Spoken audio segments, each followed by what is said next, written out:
नमस्कार दोस्तों, 30 दिसंबर 2020 के daily current affairs burning news discussion में आपका स्वागत है। आज की सारी इंपॉर्टेंट न्यूज़ मैं आपको बताऊंगा। पहली न्यूज़ से शुरुआत करते हैं। Assam government tables best to abolish state run madrasas. देखिए, इसके बारे में काफ़ी लंबे समय से बात चल रही थी। आसाम गवर्नमेंट कहीं ना कहीं मदरसास को भी रेगुलेट करने की बात कर रही है, और आसाम गवर्नमेंट कहीं ना कहीं जो संस्कृत टोल्स होते हैं जहाँ पे संस्कृत पढ़ाई जाती है उसको भी रेगुलेट करने की बात कर रही है। और यहाँ पे आसाम की स्टेट लेजिस्लेटिव असेंबली में एक बिल टेबल किया है सरकार ने, जिससे आसाम के सारे स्टेट रन मदरसास को रेगुलर स्कूल्स में बदल दिया जाएगा। ऑब्वियस ही बात है, इस तरीके के स्टेप्स के अपोजिशन भी होगा, तो अपोजिशन भी हो रहा है। तो असेंबली में 3 डे का सेशन शुरू हुआ है, और यहाँ पे senior state minister Himanta Biswa Sharma ने बोला है कि 2 एग्जिस्टिंग लॉज को यहाँ पे अबॉलिश किया जाएगा। एक है Assam madrasa education provincialisation act 1995, दूसरा Assam madrasa education provincialisation of service of employees and reorganisation of madrasa educational institutions act 2018। ये 2 लॉज अबॉलिश किए जाएंगे और स्टेट रन मदरसास को रेगुलर स्कूल में कन्वर्ट किया जाएगा। याद रखिएगा, यहाँ पे केवल उन मदरसास को रेगुलेट किया जा रहा है जिनके पास सरकार की तरफ से पैसा आता है। उन मदरसास को रेगुलेट नहीं किया जा रहा है जो अपने पैसों से चलते हैं। तो उसके बाद अभी के लिए बात की जाए तो आसाम में कितने प्रकार के स्टेट रन मदरसास हैं। तो पहली कैटेगरी में आते हैं 189 high madrasas and madrasa high secondary schools run by board of secondary education Assam SEBA and Assam higher secondary education council. तो भैया, बोर्ड ऑफ सेकेंडरी एजुकेशन के द्वारा और Assam higher secondary education council के द्वारा 189 हाई मदरसास हैं जिनको रेगुलेट करने की बात चल रही है, और 542 pre senior, senior and title madrasas और अरेबिक कॉलेजेस हैं जिनको स्टेट मदरसा एजुकेशन बोर्ड चलाता है। तो मतलब अच्छा खासा नंबर है यहाँ पे उन मदरसास का जिनको यहाँ पे रेगुलेट करने की कोशिश की जा रही है। तो ऑब्वियस सी बात है, अपोजिशन तो होगा। यहाँ पे कुछ पॉलिटिकल स्टेटमेंट भी दिए जा रहे हैं। तो ये जो हिमंत बिस्व शर्मा है, इन्होंने असेंबली में क्या बोला? Madrasa education has been going on since pre independence era. What if someone goes to court today and asks if government is spending rupees 600 crore for teaching the Quran, why it is not spending the same in teaching the Bible और भगवत गीता? यहाँ पे minister साहब क्या बोल रहे हैं कि देखिए, मदरसा एजुकेशन तो इंडिपेंडेंस से पहले चल रही है, मदरसा एजुकेशन से प्रॉब्लम नहीं है। यहाँ पे बात ये है कि आप कौन सी एजुकेशन करवा रहे हैं स्टेट के पैसों से। तो भाई, सरकार से अगर कोई पूछता है कि 600 करोड़ रुपए आप रिलीजियस एजुकेशन में खत्म कर रहे हैं, वहीं पे बाकी धर्म की रिलीजन एजुकेशन में आप पैसा खत्म कर रहे हो, तो सरकार इस पे क्या जवाब देगी? यही तो यहाँ पे बोल रहे हैं हिमंत बिस्व शर्मा साहब। हिमंत बिस्व शर्मा साहब क्या बोल रहे हैं कि 600 करोड़ रुपीस हम लोग इस्लामिक एजुकेशन के लिए प्रमोट कर रहे हैं, तो कुरान तो पढ़ी जा रही है, लेकिन उतना पैसा बाइबल या भगवत गीता को पढ़ाने में खत्म नहीं करा जा रहा है। तो कहीं ना कहीं हम इसको जस्टिफाई नहीं कर पाएंगे। कहीं ना कहीं ये डिस्क्रिमिनेटरी फेवर है किसी रिलीजन की तरफ, ये शायद यहाँ पे इनका कहने का मतलब है। उसके बाद क्या बोला है? He said the proposed law will in no way attempt to stop a spiritual education of any religion and that no one can go outside the purview of the constitution stop minority education institutions. कहना मतलब ये है कि भाई, हम इन schools को regulate कर रहे हैं, इसका मतलब ये नहीं है कि हम माइनॉरिटी एजुकेशनल इंस्टीट्यूशंस को रोकना चाहते हैं, हम किसी भी प्रकार की स्पिरिचुअल एजुकेशन को रोकना चाहते हैं। वो सब चलेंगी, लेकिन कहीं ना कहीं एक मतलब फेवरेबल बेसिस होना चाहिए, मतलब एक पैरिटी होनी चाहिए। अगर स्टेट का सपोर्ट जा रहा है किसी स्कूल में, तो रिलीजन्स के बीच में भी पैरिटी होनी चाहिए कि सबके पास बराबर बराबर जाए।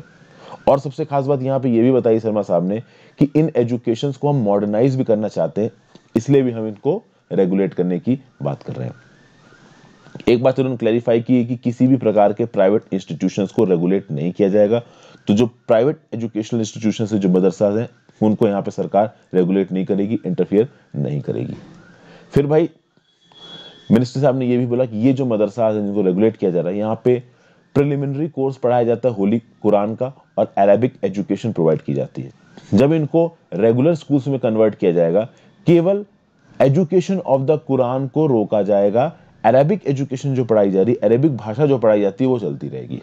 जो इनके स्टाफ है उनको सैलरी अलाउंसेस मिलते रहेंगे, बस इनका जो अकाउंट हेड है वहां पे मदरसा एजुकेशन की बजाय सेकेंडरी एजुकेशन आ जाएगा।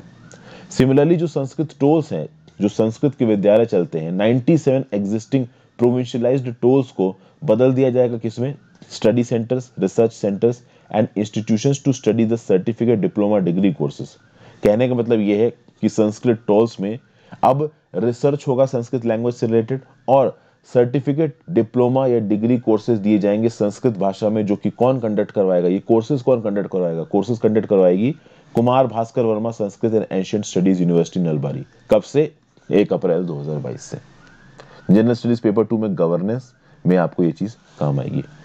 नेक्स्ट न्यूज है, अच्छा आगे बढ़ने से पहले वीडियो पे लाइक का बटन दोस्तों, 5 मिनट बाद बोल रहा हूँ, तो जो सीरियस कैंडिडेट होंगे वही होंगे अब तक। चैनल को शेयर और सब्सक्राइब जरूर करें, लाइक और कमेंट जरूर कर दीजिए, जिससे चैनल का एंगेजमेंट बढ़ता है। अगर आप मेरी हेल्प करना चाहें, और ऑलमोस्ट आपको सारी चीजें फ्री में दे रहा हूँ, तो चैनल पे ज्वाइन बटन दबा के मेंबर ही बन सकते हैं। आपको कुछ कुछ वीडियोस मिल जाएंगी, आगे आने वाले समय में कुछ लाइव सेशंस भी करूंगा। इंस्टाग्राम पे फॉलो कर लीजिए, आपके जेन्युइन डाउट्स को जवाब दूंगा। टेलीग्राम ग्रुप ज्वाइन कर लीजिए, वहां पे आपको इस लेक्चर की पीडीएफ मिल जाएगी। अब इस न्यूज में हमारे जो प्रिंसिपल साइंटिफिक एडवाइजर हैं के विजय राघवन, इन्होंने हेल्थ मिनिस्ट्री की प्रेस कॉन्फ्रेंस के समय पर कुछ स्टेटमेंट्स दिए। इन्होंने ये बोला कि जो नए कोविड-19 के वेरिएंट्स निकल के आ रहे हैं यूनाइटेड किंगडम से या साउथ अफ्रीका से, हमारे पास ऐसा कोई प्रूफ नहीं है कि इन वेरिएंट्स के अगेंस्ट जो वैक्सीन डेवलप की जा रही हैं वो इफेक्टिव नहीं होगी। आपको पता है फाइजर, एस्ट्राजेनेका, बतेरे तरीके की जो फार्मास्यूटिकल इंडस्ट्री है वो अपनी अपनी वैक्सीन बना रहे हैं, और एक बहुत बड़ी टेंशन आ गई साइंटिफिक कम्युनिटी में कि भैया ये जो नया वायरस का स्ट्रेन आया है, हो सकता है इस नए वायरस के स्ट्रेन के अगेंस्ट में ये वैक्सीन इफेक्टिव ना हो। तो के विजय राघवन साहब का बोलना है कि देखिए, कहीं पे भी हम अभी प्रूव नहीं हुआ है कि ये वैक्सीन इसके अगेंस्ट इफेक्टिव नहीं होंगी। ये बात अलग है कि जो वैक्सीन होती हैं वो स्पाइक प्रोटीन को टारगेट करती हैं, वायरस का वो हिस्सा जो कि कहीं ना कहीं ह्यूमन बॉडी के साथ अटैच करके रिसेप्टर बाइंडिंग मटेरियल के साथ अटैच करके ह्यूमन बॉडी को इन्फेक्ट करता है। इस स्पाइक प्रोटीन को अटैक करती हैं वैक्सीन, और जो नया स्ट्रेन आया है ना, उसने भी स्पाइक प्रोटीन में चेंजेस किए हैं। तो यही तो टेंशन की बात है कि वैक्सीन्स भी स्पाइक प्रोटीन को अटैक करती हैं, और इसी स्पाइक प्रोटीन में चेंजेस हो रहे हैं नए वेरिएंट के चलते। तो यहां पे ये नई वैक्सीन्स नए वेरिएंट्स के अगेंस्ट इफेक्टिव होंगी या नहीं होंगी, इसके बारे में देखिए अभी भी थीसिस जारी है। प्रोफेसर विजय राघवन साहब बोल रहे हैं कि भाई ये जो वैक्सीन्स है ना, ये स्पाइक प्रोटीन पे तो अटैक करती ही है, साथ साथ ये इम्यून सिस्टम को भी स्टिमुलेट करती हैं, एंटीबॉडीज भी बनाती हैं। तो कहीं ना कहीं ये जो वैक्सीन है ये इनइफेक्टिव नहीं होंगी, म्यूटेशंस की वजह से इफेक्टिव ही रहेंगी। ठीक है भाई। फिर यहाँ पे और भी बातें बोली गई हैं, जैसे कि director general of Indian council of medical research ने क्या बोला है, बलराम भार्गव जी ने, कि non judicial use of unestablished therapies to fight the virus which he said would pressure the virus to mutate more. मतलब हमको नॉन जुडिशियस यूज नहीं करना चाहिए अनएस्टैब्लिश्ड थेरेपीज का। अब ये कौन अनएस्टैब्लिश्ड थेरेपी की बात कर रहे हैं और कौन से नॉन जुडिशियल यूज की बात कर रहे हैं, मुझे भी नहीं पता। आगे चलते हैं भाई। यहां पे एक और स्टेटमेंट निकल के आ रहा है हेल्थ मिनिस्टर की तरफ से कि भाई देखिए, union health secretary Rajesh Bhushan साहब की तरफ से, कि भाई ये जो नया कोरोना का स्ट्रेन आया है उससे पहले ही इंडिया में 5000 कोविड-19 के सैंपल्स की जेनोम सीक्वेंसिंग कर चुके हैं, और 10 गवर्नमेंट लैब्स इसमें काम कर रही हैं। ये जो 10 गवर्नमेंट लैब्स हैं, इन्होंने अपना एक कंसोर्टियम बनाया है जिसका नाम है INSACOG, INSACOG। ये जो INSACOG है, ये 10 गवर्नमेंटल लैब्स का आप कह सकते हैं कि एक कंसोर्टियम टाइप का है, जो कि इस कोविड-19 के वायरस को और उसके जो आप कह सकते हैं म्यूटेशंस हैं, उसके जो वेरिएंट्स हैं, उसका जेनोम सीक्वेंसिंग करता है। तो INSACOG is a consortium of 10 government labs across the country to do genome sequencing of कोविड-19 as well as any variant of that virus. ये जो 10 गवर्नमेंटल लैब्स हैं, ये Indian council of medical Research, Biotech India, Council of Scientific and Industrial Research और health ministry के अंदर काम करती हैं। हेल्थ मिनिस्ट्री ने डाटा रिलीज किया है, उसके हिसाब से पता चला है कि कोरोना के टोटल केसेस में से 63% केसेस मेल्स में, 37% फीमेल्स में, 8% केसेस 17 साल से कम की उम्र के लोगों में, 13% केसेस 18 से 25 साल की उम्र के लोगों में, 39% केसेस 26 से 44 साल की उम्र के लोगों में, 26% केसेस 45 से 60, 14% केसेस 60 से ऊपर। ओवरऑल एम क्या है इंडिया SARS-CoV जेनोमिक्स कंसोर्टियम का, INSACOG का, is to monitor the genomic variations in COVID-19 on a regular basis through a multi-laboratory network. General studies paper 2 में काम आएगा।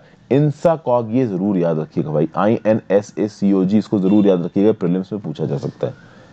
फिर अगला न्यूज है KVIC Monpa handmade paper unit. सबसे पहले तो ये समझिए कि मोनपा हैंडमेड पेपर है क्या। देखिए, मोनपा हैंडमेड पेपर की जो आर्ट है चाइना में शुरू हुई, एक पेड़ की मदद से यहाँ पे एक पेपर बनाया जाता है। तो एक फाइन टेक्सचर्ड हैंडमेड पेपर होता है मोनपा, जिसको मोन शुगु नाम की टेक्निक से बनाया जाता है। लोकल ट्राइब्स के कल्चर में ये बड़ा फेमस है, लोकल लेवल पे बनाया जाता है। जिस ट्री से बनाया जाता है उस लोकल ट्री का नाम है शुगु शैंग। इस ट्री की मेडिसिनल वैल्यूज भी हैं। तो कहीं ना कहीं जो लोकल कम्युनिटीज हैं अरुणाचल प्रदेश की, वो इस पेपर को ठीक ठाक बनाती हैं।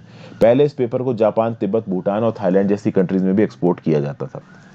इस हेरिटेज को इंडिया में, ये जो अरुणाचल प्रदेश के जो लोग, जो ट्राइब्स ये पेपर बनाते हैं, ये एक हेरिटेज है हमारी। तो इस हेरिटेज को रिवाइव करने के लिए जो खादीज एंड विलेज इंडस्ट्री कमीशन है ना इंडिया का, उसने Monpa handmade paper making unit को एस्टैब्लिश किया है। इससे मोनपा हैंडमेड पेपर मेकिंग के जो प्रोसेस है ना, इसको कॉमर्शियलाइज किया जाएगा। और इससे अगर कॉमर्शियलाइज होगा तो अरुणाचल प्रदेश में लोकल एम्प्लॉयमेंट जनरेट होगा, साथ साथ अरुणाचल प्रदेश की अपनी एक आइडेंटिटी जनरेट होगी, जो कि मोनपा पेपर के साथ फिर इसको एसोसिएट किया जाएगा। और हो सकता है आगे आने वाले समय में मोनपा पेपर की इंडिया में और फॉरेन मार्केट्स में डिमांड भी बढ़ जाए। मोनपा बेसिकली क्या है? It is a major tribe of Arunachal Pradesh in North East India. ये जो मोनपा है, ये नोमैडिक ट्राइब्स थी नॉर्थ ईस्ट इंडिया की, कंप्लीटली डिपेंडेंट थी एनिमल्स पे, जैसे शीप, काऊ, याक, गोट, हॉर्सेस। अब तो खैर काफी बदल चुका है इनके रहने का तरीका। इन मोनपा ट्राइब्स की बहुत क्लोज एफिनिटी है शार चॉप्स ऑफ भूटान के साथ। जनरल स्टडीज पेपर 1 में इंडियन हेरिटेज और कल्चर में भी ये चीज आपको काम आएगी। जनरल स्टडीज पेपर 2 में welfare schemes for vulnerable sections of the population bye centre and states में भी ये चीज आपको काम आएगी। नेक्स्ट आते हैं Bhabha atomic research centre BARC, Mumbai develops eye cancer therapy. तो भाई यहाँ पे अनाउंसमेंट की है union minister of state DoNER ने, और कि Bhabha atomic research centre Mumbai develop कर रहा है आई कैंसर थेरेपी। और इस आई कैंसर थेरेपी में फर्स्ट इंडिजीनियस प्लाक डेवलप किया गया है, रूथेनियम 106 प्लाक। इस रूथेनियम 106 प्लाक का प्रयोग होता है ऑक्यूलर ट्यूमर्स को क्योर करने में, जो आंखों में प्रॉब्लम हो जाती है उसको क्योर करने में। तो ये जो RU106 प्लाक है, brachytherapy is a safe and effective treatment modality for a multitude of ocular tumours with good outcomes in terms of life, eye and vision salvage. तो ये जो सर्जन है, इसके पास जितना अच्छा प्लाक होगा उतने आसानी से आंखों की प्रॉब्लम को सॉल्व कर पाएगा। और रूथेनियम 106 प्लाक आप कह सकते हो कि इंटरनेशनल स्टैंडर्ड्स के हिसाब से काफी एडवांस प्लाक है, इसको बार्क ने बनाया है। ओके, फिर आगे क्या बोला जा रहा है? The BARC plaques made in India through the Department of Atomic Energy have been used for 7 cases for ocular cancer. इन ऑकुलर केसेस में 2 केसेस थे रेटिनोब्लास्टोमा के, 2 थे चोरॉइडल मेलानोमा के, और 2 ऑक्यूलर सरफेस स्क्वामस नियोप्सिया के, और एक केस था चोरॉइडल हेमानोगोमा का। अब इतना इंपॉर्टेंट देखिए है नहीं, मैं प्रोनाउंस तक नहीं कर पा रहा हूँ, इतने मुश्किल शब्द हैं। कहीं ना कहीं आप याद रखिएगा कि जो रूथेनियम 106 प्लाक है, ये ऑक्यूलर ट्यूमर्स को ट्रीटमेंट के लिए बनाया है बार्क ने। आई कैंसर थेरेपी में एक बहुत बड़ी खोज है। साइंस एंड टेक के फील्ड में इंडियंस ने क्या किया है, वहां पे आप इस इंफॉर्मेशन को कोट कर सकते हो। ऑक्यूलर ट्यूमर्स क्या होते हैं? तो ये ट्यूमर्स हैं आईज के इनसाइड, आप देख सकते हैं कि इस तरीके का ग्रोथ होता है आईज के अंदर। सेल्स हैं जो कि ग्रो करने लगते हैं, मल्टीप्लाई करने लगते हैं एबनॉर्मली। कुछ बिनाइन होते हैं और कुछ खतरनाक भी होते हैं। कहीं ना कहीं ये जो आई ट्यूमर होता है या आई कैंसर होता है, वो बॉडी के किसी और पार्ट में अगर कैंसर है तो उससे फैल जाता है आई में। तो लंग, ब्रेस्ट, प्रोस्टेट कैंसर से ये कैंसर आईज में भी आ सकता है। ठीक है, तो एक बतरी डेंजरस किस्म की बीमारियां हैं दुनिया में। जनरल स्टडीज पेपर 3 में achievements of Indians in science and technology में ये चीज आपको काम आएगी। नेक्स्ट न्यूज है meteorological centre in Ladakh. Recently union minister of earth science doctor Harshvardhan ने meteorological centre in union territory of Ladakh को इनॉग्रेट किया है। ये जो मीटरोलॉजिकल सेंटर है क्या करेगा? ऑब्वियस सी बात है, वेदर फोरकास्ट प्रोवाइड करेगा लद्दाख रीजन के लिए, एक अर्ली वार्निंग सिस्टम बनाएगा लद्दाख रीजन के लिए। ये पहला मीटरोलॉजिकल सेंटर होगा लद्दाख में।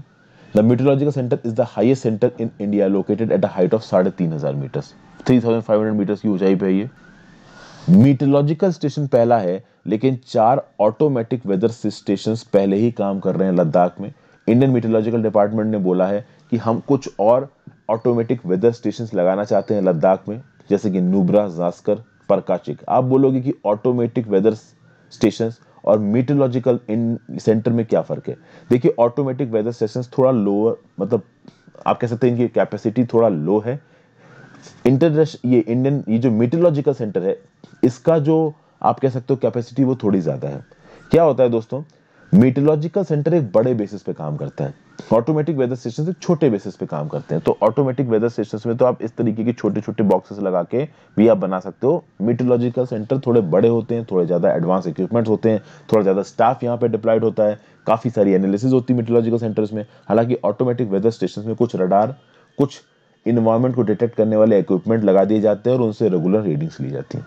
तो ये फर्क होता है, ऑटोमेटिक वेदर स्टेशन से बहुत ज्यादा एडवांस्ड होते हैं मीटरोलॉजिकल सेंटर्स। ये जो मीटरोलॉजिकल सेंटर है वो शॉर्ट टर्म वेदर फोरकास्ट देगा, यानी 3 दिन की weather forecast, medium range weather forecast देगा, यानी 12 दिन की weather forecast, long range weather forecast देगा, यानी 1 महीने तक की वेदर फोरकास्ट भी देगा। और कहीं ना कहीं मीटरोलॉजिकल सेंटर की बहुत ज्यादा जरूरत थी लद्दाख में, क्योंकि लद्दाख में एक्सट्रीम क्लाइमेटिक कंडीशंस हैं। तो एक्सट्रीम वेदर इवेंट्स जैसे कि cloud burst, flash floods, glacier lake outburst, avalanches, droughts, ये सब काफी कॉमन है लद्दाख में। जनरल स्टडीज पेपर 3 में इंफ्रास्ट्रक्चर में ये चीज आपको काम आएगी। नेक्स्ट न्यूज है Turkey's new bill to monitor civil society groups. देखिए, टर्किश पार्लियामेंट ने रिसेंटली पास किया है preventing financing of proliferation of weapons of mass destruction. कहीं ना कहीं 2019 में टर्की के ऊपर प्रेशर आया। क्या प्रेशर आया? Inter governmental body financial action task force का प्रेशर आया। इंटर गवर्नमेंटल बॉडी FATF करता क्या है? मनी लॉन्ड्रिंग और टेरर फाइनेंसिंग को टारगेट करता है। अभी हुआ यह है दोस्तों कि टेररिज्म टर्की में काफी बढ़ गया है पिछले कुछ सालों में, क्योंकि टर्की और कुर्दिस्तान में रहने वाले जो कुर्दिश पीपल है उनके बीच में कॉन्फ्लिक्ट्स हो रहे हैं। सीरियन सिविल वॉर, अभी सीरिया की इतना बड़ा लैंड इलाका लगता है टर्की के साथ, तो कहीं ना कहीं सीरियन सिविल वॉर के आफ्टर इफेक्ट्स टर्की में भी जा रहे हैं। तो टेररिज्म टर्की में काफी बढ़ गया है, इसलिए ग्लोबल टेररिज्म इंडेक्स में टर्की को 18वीं रैंक दी गई। किसने दी गई? Institute for Economics and Peace ने।